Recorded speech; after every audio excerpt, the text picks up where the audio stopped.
All right, let's talk about 3 keys to victory for each guy in the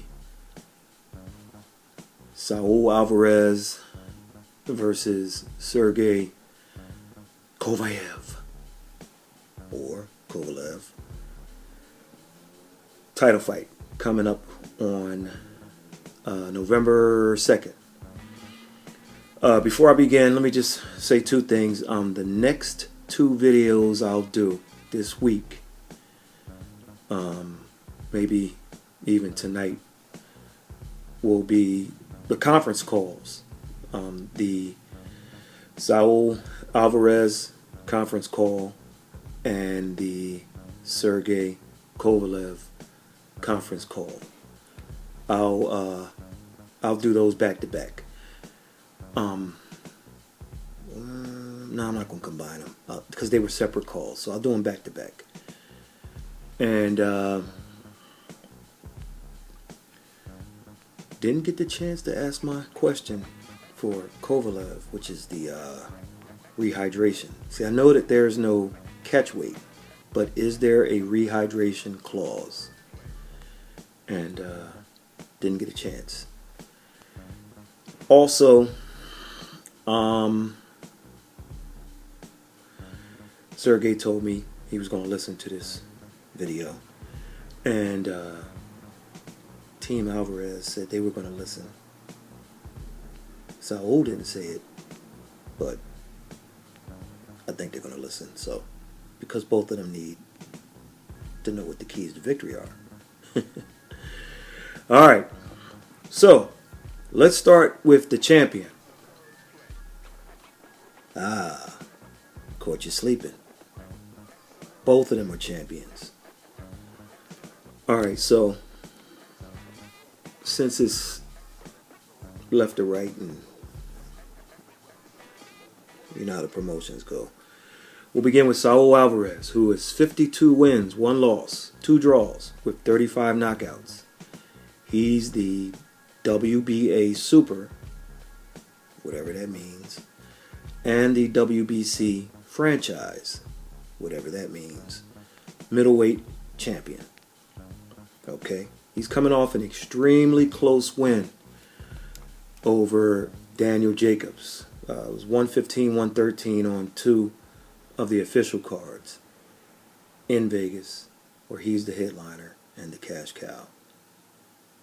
It was a 115-113 victory on 2 of the cards. Okay, that fight took place in May.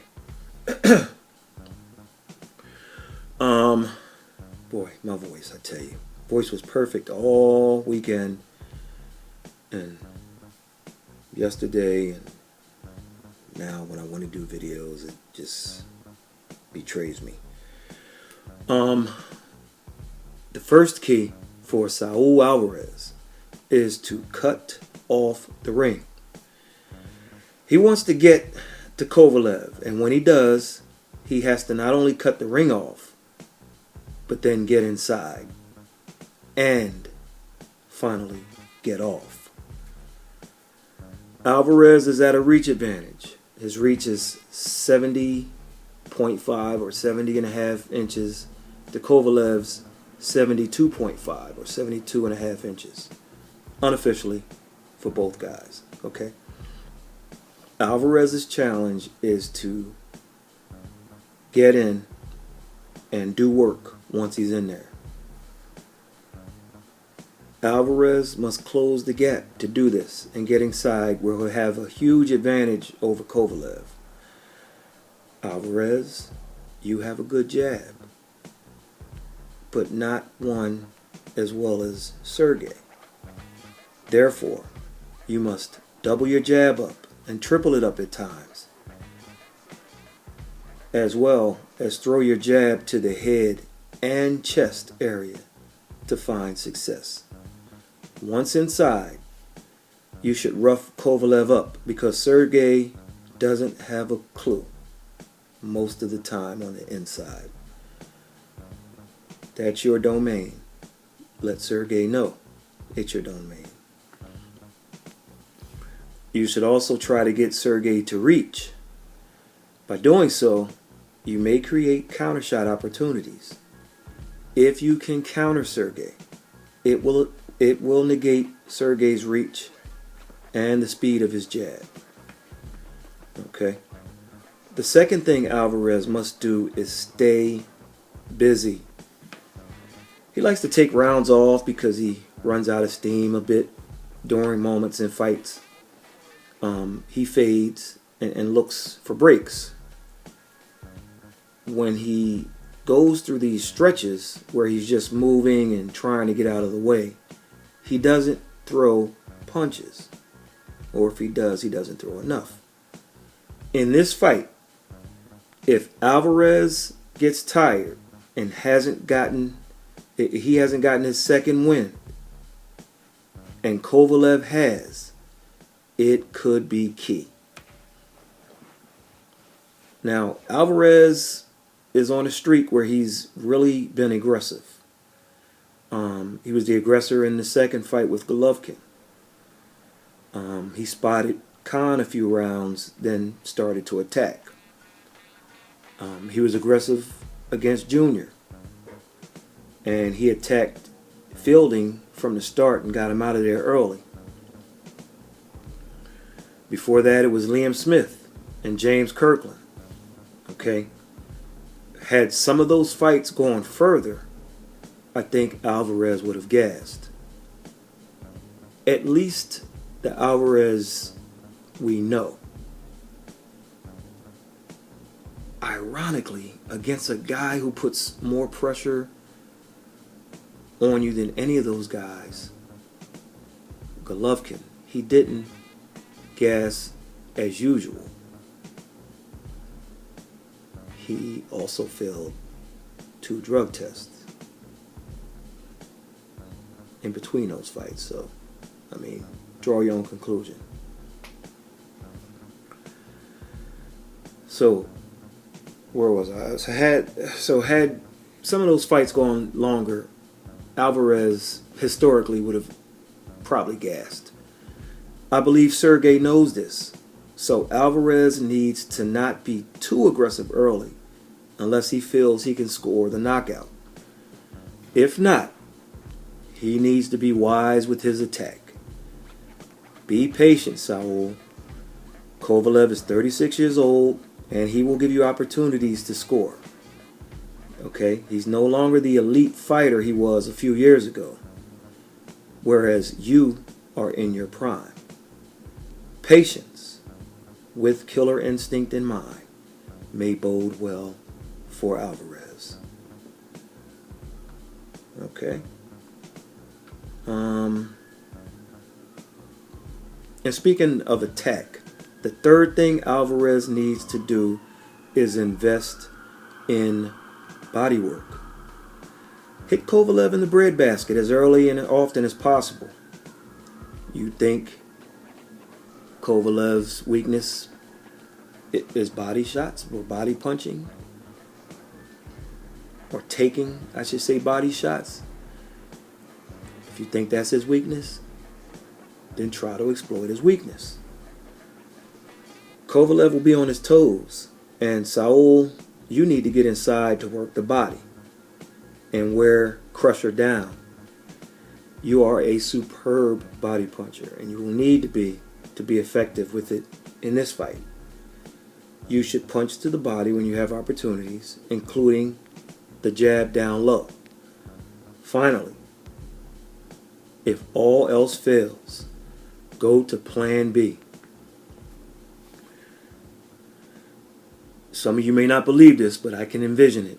Plan B is for Saul Alvarez to stay outside, use his speed and elusiveness to counter and pot shot his way to an unpopular victory. It's a style that will surprise many who think Alvarez's only shot is on the inside. Utilize Plan B, Alvarez, if Plan A doesn't go your way. Now let's look at the other champion.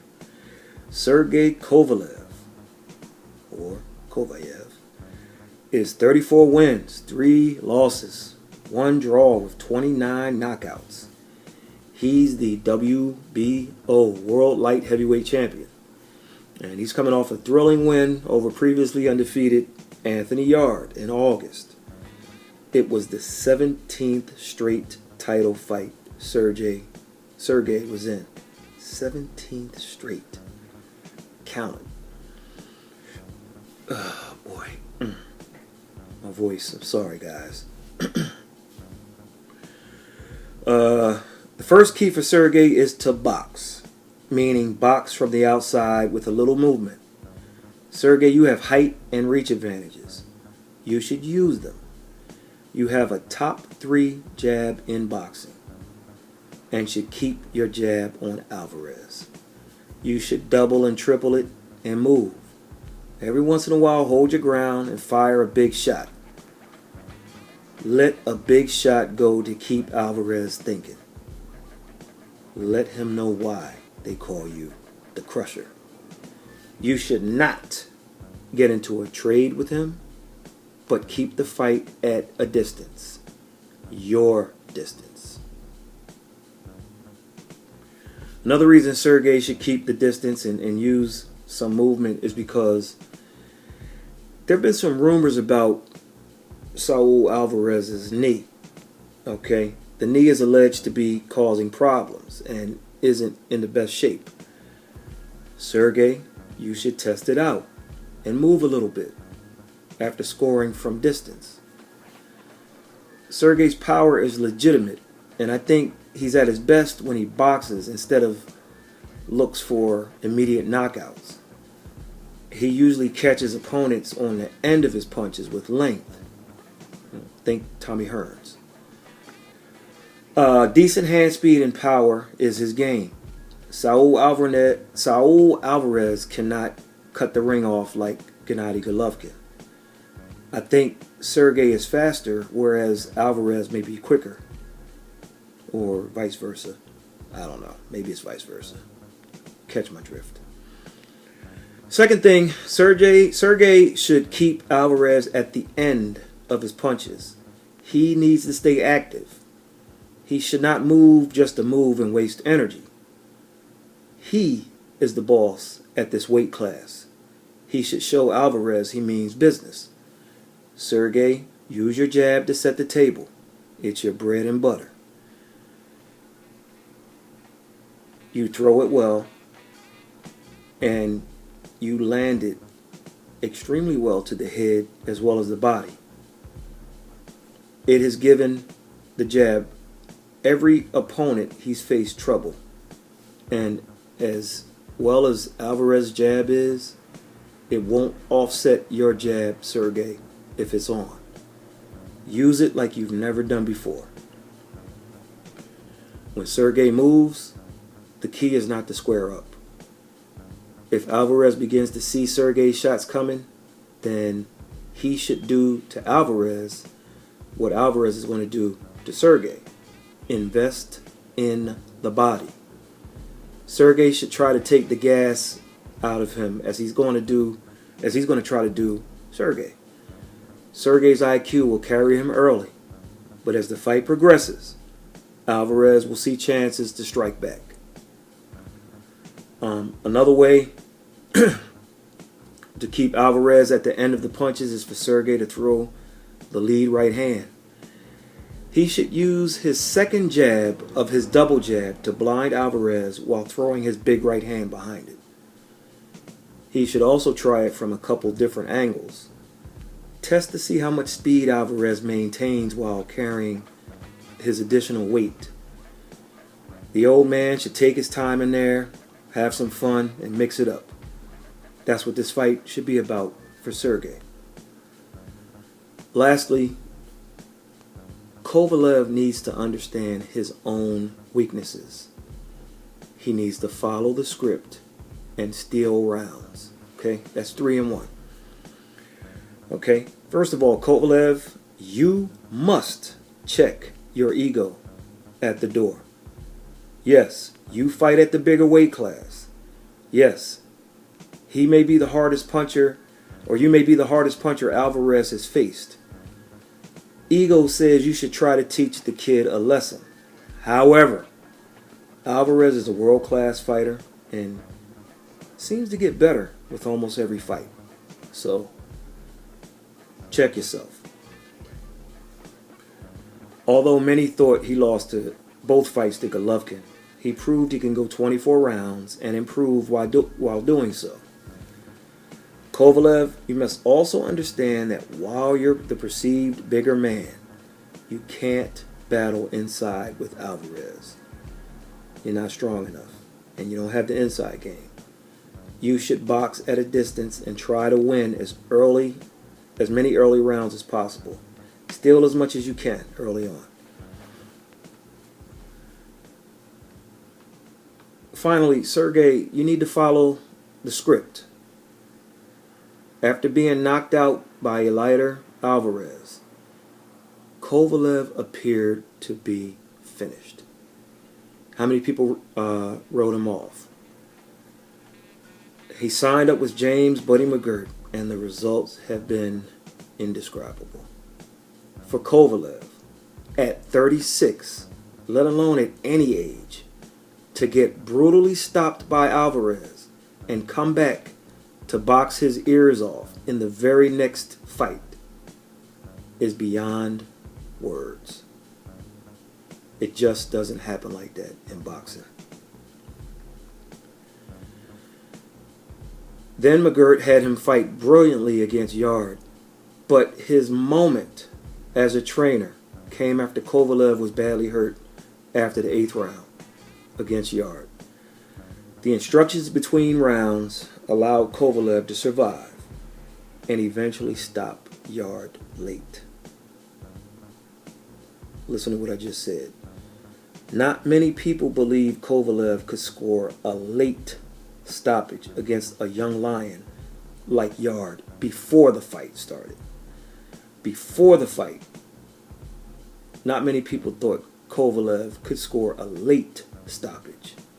Certainly less thought it would occur after what happened, it would transpire in the 8th round, right? It all happened because you listened to your corner and stuck to the script. You believe as much in McGirt as he believes in you, and the relationship will have to stay strong if you're to win on November 2nd. Just a few additional thoughts for you guys to kind of soak in. Will Las Vegas allow Saul Alvarez to stack his hand wraps if a protest is filed by Buddy McGirt?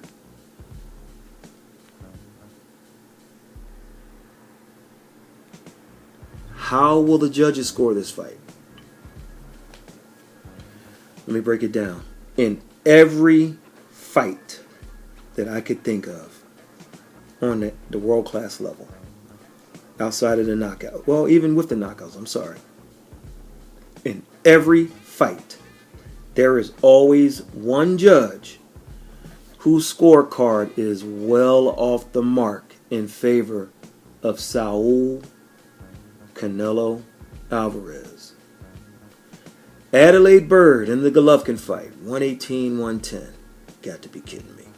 C.J. Ross in the Mayweather Jr. fight, 14-14 was her card before she promptly retired.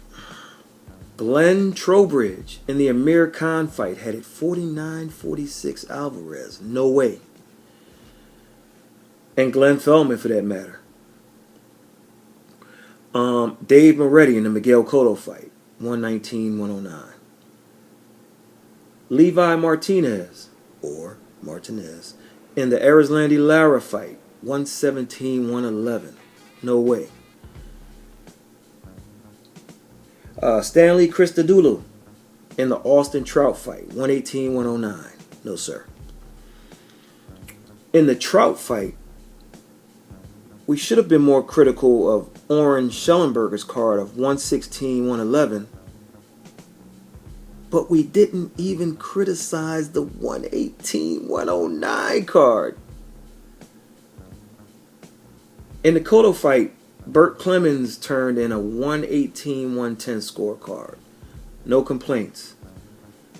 Glenn Feldman should have been pulled up too, but because the Khan fight ended in a vicious knockout, we overlooked everything else. But 49-46, no. As I stated, there's no catch weight in this fight, but did Team Alvarez install a rehydration clause? Don't have that answer. For this fight, is there VADA testing? If so, when did it start in a fight of such short notice? See, the WBC clean boxing program is not random Olympic style VADA testing. It's not the same. This is the WBC that has protected guys, including Saul ALVAREZ. Once you got popped twice, you should have entered year-round testing. Yes, it should have been a requirement, but boxing's not going to police anyone, especially cash cows. But Canelo didn't enter that stuff. He's not VADA testing. But no one cares, right? Doesn't matter. This should be a great fight.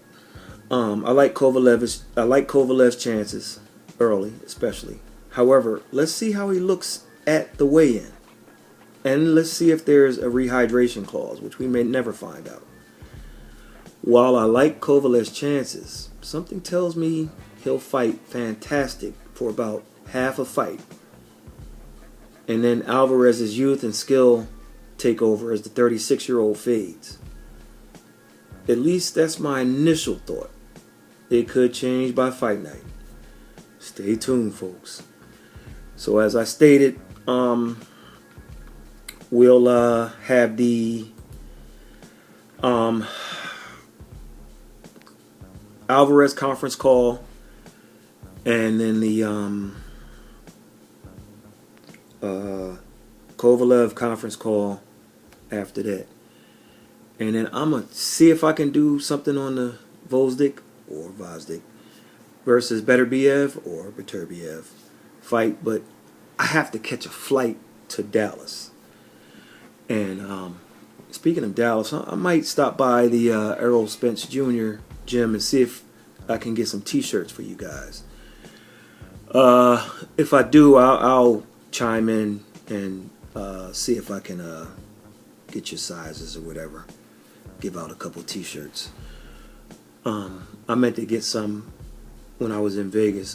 He had these man down, all kind of different shirts and all these different colors. So Jordan, if you're listening, I'm coming to the gym to check you. Jordan is one of his a guy on his team who he really supports him as far as the merchandise and so on and so forth. So, and anybody else think the Spence accident or his condition is maybe a little worse than what they're saying? I don't know. Anyway, so Canelo versus Kovalev is a 12-round fight for the WBO Light Heavyweight World Title, presented by Golden Boy, Main Events, and KRUSHER Promotions. I guess you can throw Matchroom and DAZN in there too. The event is sponsored by Tecate, the official beer of boxing. Hennessy, Never Stop, Never Settle, and brand new Grapefruit Crush, knockout flavor. Okay, the event will take place November 2nd at the MGM Grand Garden Arena in Las Vegas and will be streamed live exclusively on DAZN. For more information, you can go to DAZN.com, and we'll catch you later.